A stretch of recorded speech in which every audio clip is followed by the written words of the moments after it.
আসসালামু আলাইকুম মাছ চাষি ভাই বন্ধুরা, দেশ এবং দেশের বাহির থেকে যে যেখান থেকে আমার এই ভিডিওটি দেখতে পাচ্ছেন, ভিডিওটি ভালো লাগলে এটি সাবস্ক্রাইব করে রাখবেন পরবর্তী নতুন ভিডিও দেখার জন্য।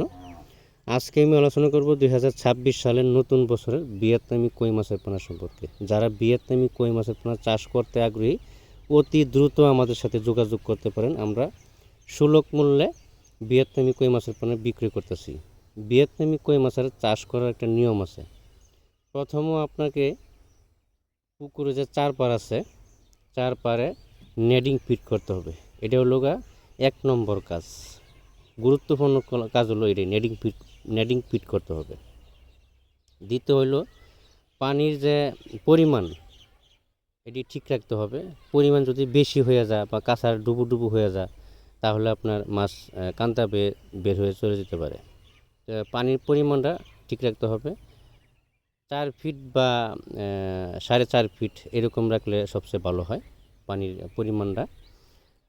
পুকুরের যে পার আছে এটা 100% উঁচু থাকতে হবে, নাহলে বর্ষাকালে কই মাছ কিন্তু বের হয়ে চলে যায়, কান্তা বেয়ে বেয়ে বেয়ে বের হয়ে চলে যায়। এবার আসেন যে ভিয়েতনামি কই মাছের পোনা যে কোনো হ্যাচারি থেকে সংগ্রহ করার সময় একটা জিনিস লক্ষ্য রাখতে হবে যে এক সাইজের মাছের পোনা সংগ্রহ করতে হবে। ছোট মাছটারে কিন্তু বড় মাছে খেয়ে ফেলে। বড় মাছটা যখন ছোট মাছের খেয়ে ফেলে, তখন আপনার মাছের সংখ্যা কমে যাবে আপনার পুকুরে। তা আপনাকে কি করতে হবে, গ্রেডিং করে যে এক গ্রেডের যে মাছটা আছে, এক গ্রেডের মাছটা আপনাকে সংগ্রহ করতে হবে।